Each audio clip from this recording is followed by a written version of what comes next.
इस कहानी की शुरुआत हमारे मेन कैरेक्टर नाओमी से होती है और क्योंकि अभी 2027 का वक्त चल रहा था इसीलिए दुनिया काफी ज्यादा डेवलप हो चुकी थी। नाओमी एक काफी ज्यादा शांत लड़का था जो कि हमेशा अकेला रहना पसंद करता था। नाओमी को बुक पढ़ना बहुत ज्यादा पसंद था। अब ऐसे ही एक दिन स्कूल में लाइब्रेरी के काम के लिए लड़कों में से नाओमी को सिलेक्ट किया जाता है और लड़कियों में से रूरी नाम की एक लड़की को सिलेक्ट किया जाता है। अब जब सभी लोग एक दूसरे के साथ फोन नंबर एक्सचेंज कर रहे थे तब नाओमी भी रूरी के साथ फोन नंबर एक्सचेंज करने की कोशिश करता है, लेकिन रूरी उसे फोन नंबर ना देते हुए सीधा उसका घर का एड्रेस ही दे देती है। अब ये सब होने के बाद नाओमी स्कूल से घर की ओर निकल पड़ता है। तभी वो देखता है कि आसमान में रेड कलर का अरोमा छाया हुआ है। तभी वहाँ पर एक क्रो आ जाता है जिसकी 3 टांग थी। नाओमी पहले तो देखकर काफी ज्यादा हैरान हो जाता है। वो क्रो नाओमी की एक बुक को उठा लेता है और वहाँ से उड़ जाता है। नाओमी उसका पीछा करता है ताकि वो उससे उसकी बुक वापस ले सके, जहाँ पर वो क्रो उस बुक को छोड़ देता है। जैसे ही नाओमी उस बुक को उठाने की कोशिश करता है वैसे ही वहाँ का पूरा एनवायरनमेंट चेंज होने लगता है और तभी वहाँ पर एक आदमी टेलीपोर्ट हो जाता है। उस आदमी ने हुड पहना हुआ था इसीलिए उसकी शक्ल नहीं दिख रही थी, लेकिन वह आदमी नाओमी को जानता था। जैसे ही नाओमी को ये चीज पता चलती है वो वैसे ही वहाँ से भागने लगता है, लेकिन कुछ दूर जाने के बाद नाओमी को एक और बार वो आदमी दिखता है। लेकिन नाओमी को फिर पता चलता है कि नाओमी के अलावा उसे और कोई नहीं देख सकता है और ना ही कोई और छू सकता है। और ये सारी चीजें नाओमी को बहुत ज्यादा अजीब लगने लगती है। वो आदमी नाओमी को अगले दिन एक जगह पर बुलाता है। जब नाओमी अगले दिन उस जगह पर जाता है तब वो आदमी नाओमी से कहता है कि मुझे तुम्हारे बारे में सब कुछ पता है और मुझे पता है कि तुम्हें क्या चाहिए, तुम्हें एक गर्लफ्रेंड चाहिए। अब वो आदमी अपना हुड निकालता है और वो आदमी और कोई नहीं बल्कि फ्यूचर से आया हुआ नाओमी था।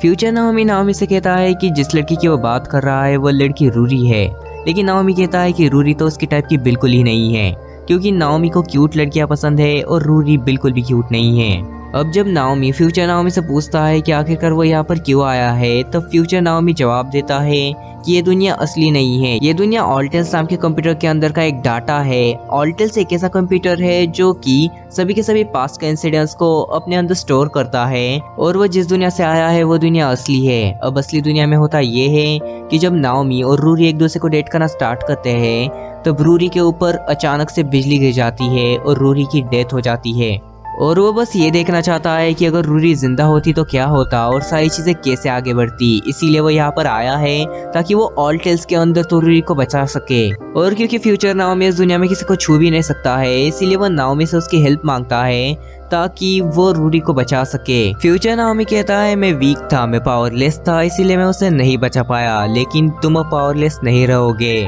और तभी वहाँ पर वो क्रो आ जाता है जिसकी 3 टांग थी और वो तभी एक ग्लव्स में कन्वर्ट होकर नाओमी के हाथ पर आ जाता है। फ्यूचर नाओमी बताता है कि ये गॉड हैंड है, इससे तुम किसी भी चीज को बना सकते हो, बस तुम्हें उसे इमेजिन करना है और तुम उसे बना लोगे। लेकिन यहाँ पर दिक्कत ये है कि तुम्हारी इमेजिनेशन स्ट्रांग होनी चाहिए। जितनी ज्यादा वो कॉम्प्लिकेटेड चीज होगी उतनी ज्यादा दिक्कत तुम्हें उसे बनाने में आएगी, क्योंकि तुम्हें उसे सोचने में बहुत ज्यादा दिमाग लगाना पड़ेगा। नाओमी अब गॉड हैंड की प्रैक्टिस करना शुरू कर देता है। फ्यूचर नाओमी को बताता है कि वो किस तरीके से रूरी के क्लोज जा सकता है और वो सारी चीजें कर कर वो फाइनली रूरी के क्लोज चला जाता है। रूरी और वो काफी अच्छे फ्रेंड बन जाते हैं और एक मोमेंट ऐसा आता है जहाँ पर नाओमी अपनी दिल की बात रूरी को बता देता है और रूरी भी नाओमी के लिए सेम फीलिंग रखती थी। अब वो दोनों एक दूसरे को डेट करना शुरू कर देते हैं और नाओमी भी गॉड हैंड को मास्टर कर लेता है। अब वो रात आ गई थी जब रूरी की डेथ होने वाली थी। नाओमी रूरी के घर के बाहर खड़ा था तभी वहाँ पर अजीब से रोबोट आ जाते हैं। फ्यूचर नाओमी बताता है कि एक गार्ड्स है जो कि फाइल में होने वाले चेंजेस को रोकने के लिए आए हैं, क्योंकि इस समय तक रूरी को उस ब्रिज पर होना चाहिए था जहाँ पर उसके ऊपर बिजली गिरने वाली थी, लेकिन वो अपने घर पर ही थी और इसीलिए वो लोग रूरी को वहाँ से ले जाने आए थे। नाओमी अपनी पावर से उन सारे गार्ड से लड़ने लगता है, लेकिन वो ज्यादा कुछ नहीं कर पाता है और वो गार्ड फाइनली नाओमी और रूरी दोनों को ही टेलीपोर्ट कर देते हैं उसी ब्रिज के ऊपर। अब नाओमी के पास कोई और ऑप्शन नहीं बचा था। नाओमी अपने गॉड हैंड से एक ब्लैक होल बना लेता है जिससे कि वो उन सभी गार्ड्स को एक ही बार में ब्लैक होल में खींच लेता है और इस बार रूरी के ऊपर बिजली नहीं गिरती है, जो देखकर नाओमी काफी ज्यादा खुश हो जाता है। और तभी वहाँ पर फ्यूचर नाओमी आ जाता है जो कि रूरी को कैद कर लेता है और रूरी को वहाँ से ले जाता है। फ्यूचर नाओमी बताता है कि रूरी की रियल वर्ल्ड में डेथ नहीं हुई थी, बस उसका ब्रेन डेड हो गया था और इसीलिए वो डाटा वर्ल्ड में रूरी का ब्रेन लेने आया था ताकि वो रूरी को फिर से एक बार ठीक कर सके। और ये प्लान काम भी कर जाता है। रियल वर्ल्ड में रूरी ठीक हो जाती है, लेकिन ये भले रियल वर्ल्ड की रूरी हो मगर इसके पास डाटा वर्ल्ड की रूरी का ही ब्रेन था। अब जब रियल नाओमी यानी कि फ्यूचर नाओमी को दिखाया जाता है तब वो लंगड़ा कर चल रहा था।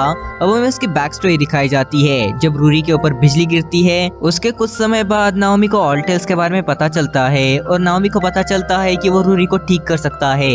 इसीलिए वो ऑल्टेल्स के बारे में सारी चीजें स्टडी करता है और ऑल्टेल्स के अंदर जाने की कोशिश करता है, लेकिन वो कई बार फेल हो जाता है और इसी चक्कर में उसका स्पाइनल कॉर्ड भी इंजर्ड हो जाता है और इसीलिए वो लंगड़ा कर चल रहा था। जब ऑल्टेल्स में काम करने वाले लोग नोटिस करते हैं कि ऑल्टेल्स के अंदर की फाइल्स प्रॉपरली वर्क नहीं कर रही है, तब वो लोग डिसाइड करते हैं कि वो लोग फाइल्स को एक और बार रीसेट करेंगे। लेकिन इससे होता ये है कि ऑल्टेल्स के अंदर की जो दुनिया है वो धीरे धीरे कर तबाह होने लगती है और जो ऑल्टेल्स के अंदर का नाओमी था वो भी डिस्ट्रॉय हो जाता है। लेकिन वो एक अजीब सी जगह पर पहुंचता है जहाँ पर उससे वही क्रो मिलता है और वो क्रो नाओमी से कहता है कि मैं तुम्हें एक और चांस दे सकता हूँ और अगर तुम चाहो तो तुम रूरी को एक और बार पा सकते हो। और इतना कहते ही वो क्रो गॉड हैंड में फिर से एक बार कन्वर्ट हो जाता है और नाओमी के हाथ पर आ जाता है। अब वही दूसरी ओर जब नाओमी रूरी से मिलने जाता है तब रूरी को पता चल जाता है कि ये उसका नाओमी नहीं है बल्कि ये एक अलग नाओमी है। क्योंकि रूरी का दिमाग डाटा वर्ल्ड की रूरी का था, इसीलिए वो डाटा वर्ल्ड के ही नाओमी से प्यार करती थी। अब ऑल्टेल्स के अंदर की पूरी दुनिया तो खत्म हो गई थी, लेकिन तभी अचानक से ऑल्टेल्स के अंदर से वो गार्ड से बाहर आने लगते हैं। मतलब रियल वर्ल्ड में ऑल्टेल्स के गार्ड बाहर आ जाते हैं और वो आकर सीधा रूरी को मारने की कोशिश करते हैं। नाओमी रूरी को बचाने की कोशिश तो करता है